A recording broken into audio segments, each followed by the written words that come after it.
Tener niveles altos de LDL o colesterol malo es muy preocupante para muchas personas y tiene que ver con el hecho que nos han hecho creer que ese colesterol causa infartos, problemas de circulación, embolias cerebrales y por lo tanto ver estos números por arriba de los rangos supuestamente recomendados, pensamos que algo de esto nos va a pasar. Y la realidad es que esto no es así. El colesterol LDL no es un colesterol malo. Cualquier tipo de colesterol es importante para nuestra vida y es esencial para nuestro metabolismo. Para saber si tenemos problemas metabólicos necesitamos considerar otros factores además de colesterol, y es que el colesterol es de los factores con menos peso para predecir nuestro riesgo cardiovascular, y además muchas personas con diabetes que están intentando revertir esta situación observan que su LDL aumenta a pesar de la alimentación, a pesar del ayuno, y muchas veces piensan que necesitan tomar medicamentos o estatinas para regular este LDL, y la verdad es que rara vez se requieren este tipo de medicamentos. Así que en este video te voy a dar un panorama más amplio y claro acerca de este colesterol entre comillas malo, puntos importantes a tomar en cuenta antes de decidir si tomar o no estatinas. Hola, ¿qué tal? Yo soy el doctor Antonio Cota, soy médico internista y espero que este video te aclare muchas dudas en relación a estos problemas del colesterol. Debe usted saber que el colesterol total es la suma de tu colesterol HDL,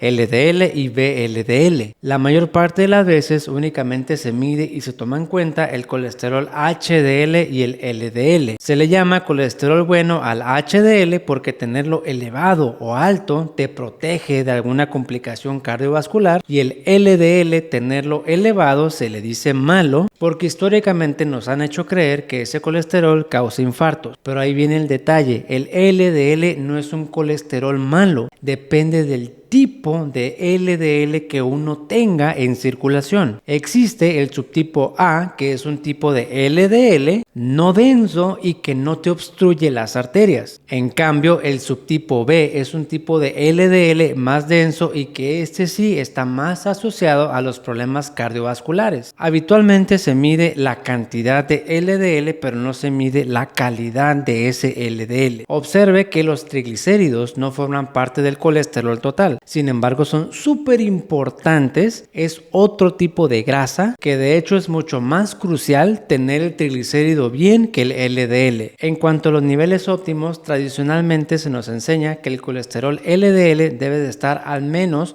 o por debajo de 100 miligramos en una persona que no tiene diabetes, que no se ha infartado, que no tiene ningún problema de circulación, que no haya tenido una complicación cardiovascular como tal. Porque si ya se tuvo una complicación cardiovascular, la recomendación es bajar tu LDL por debajo de 70 miligramos. Ahora bien, esta segunda pauta también se le llama prevención secundaria, es decir, ya tuviste un evento, vamos a hacer todo lo posible para que no tengas un segundo o tercer evento. En este sentido, la evidencia sí es bastante sólida, y bajar tu colesterol LDL por debajo de 70 miligramos cuando ya presentaste alguna complicación, hoy por hoy es la mejor medida. Pero no es así en prevención primaria, es decir, una persona que nunca ha tenido un evento cardiovascular, bajar tu LDL por debajo de 100 miligramos no te va a ayudar a prevenir una complicación, porque volvemos al punto: el LDL tiene un peso muy débil para cuantificar la probabilidad de que tengamos una complicación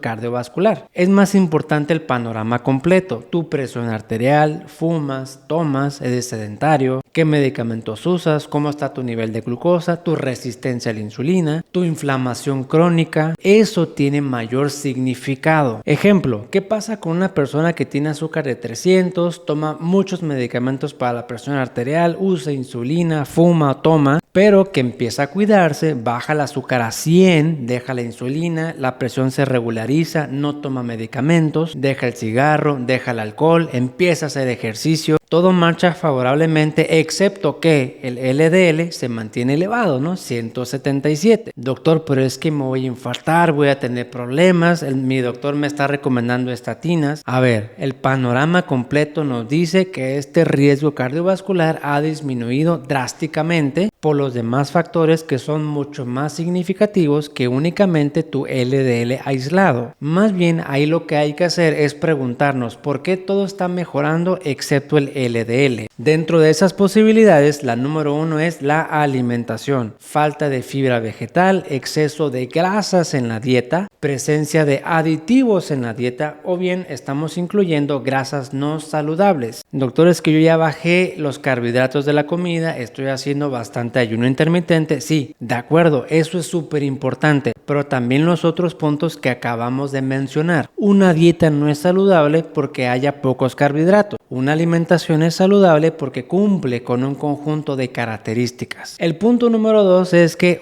ya bajaste tu nivel de azúcar, pero la resistencia a la insulina sigue ahí. Es correcto, hay personas que tienen su glucosa bien y aún así tienen resistencia a la insulina. Si quieres saber más sobre cómo se diagnostica esta resistencia a la insulina, vea los videos que tenemos en el canal exclusivamente de eso para que le quede claro cuándo sabemos si hay resistencia o cuándo sabemos si ya se revirtió. El punto aquí es si aún hay resistencia a la insulina, eso me está subiendo mi LDL y tengo que seguir trabajando en la resistencia a la insulina. El punto número 3 es sedentarismo. Yo puedo bajar mis carbohidratos, hacer ayuno y todo lo demás, pero si no incorporo suficiente ejercicio a mi estilo de vida, va a ser mucho más difícil que ese LDL comience a depurarse. Por depurarse nos referimos que a tener niveles altos de LDL, el hígado debe tener la capacidad de recaptarlos, metabolizarlos para eliminar el exceso de grasas que tenemos en circulación. Y este proceso se activa en gran medida a través del ejercicio. Y el punto número 4, que no aplica para todos porque no todos toman medicamentos, es el uso de ciertos fármacos, especialmente los medicamentos antipsicóticos, ansiolíticos, antidepresivos. Esos pueden subir a mediano o largo plazo tu nivel de LDL y que no vas a corregir con la dieta hasta que se quite el medicamento. Medicamentos para controlar la presión arterial como los diuréticos, clortalidona, hidroclorotiazida, beta bloqueadores como el propanolol, bisoprolol, metoprolol, por ejemplo, también suben tu nivel de colesterol LDL, y entre otros como los esteroides, medicamentos para tratar el lupus, la artritis, medicamentos para el VIH. Así que es bien importante repasar la lista de medicamentos y hacer una reflexión, un análisis de cuáles medicamentos sí conviene seguir tomando y cuáles otros ya no es tan conveniente, lo podemos retirar porque lejos de ayudarnos ya nos está generando otras complicaciones. Así que en definitiva tu colesterol de LDL no es tan preocupante si todo lo demás es favorable, ¿no? Tu azúcar, tu presión arterial, tu resistencia a la insulina,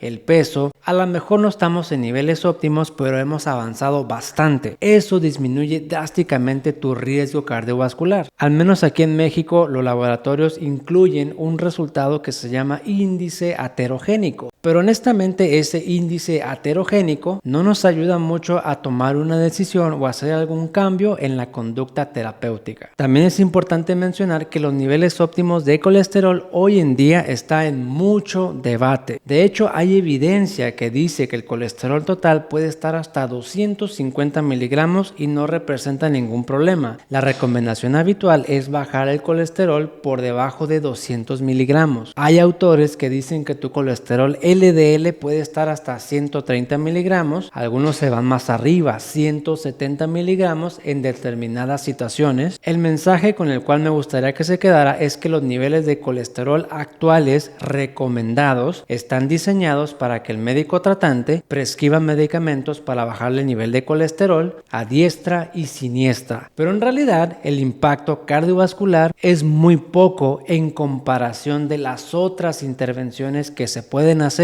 y que de hecho no se hacen para reducir el riesgo de infartos, embolias cerebrales, problemas de circulación mayores. Todo va a depender de la situación individual de cada quien, del contexto y el análisis de otras variables de peso cardiovascular. Yo soy el doctor Antonio Cota y espero que este video te aclare muchas dudas y además darte cierta tranquilidad con ese valor de LDL. No me gustaría que me malinterpretaras. Un LDL muy alto siempre requiere una valoración médica, un análisis a profundidad de qué es lo que está pasando y cuáles son las áreas a mejorar de ese estilo de vida que estoy intentando cambiar.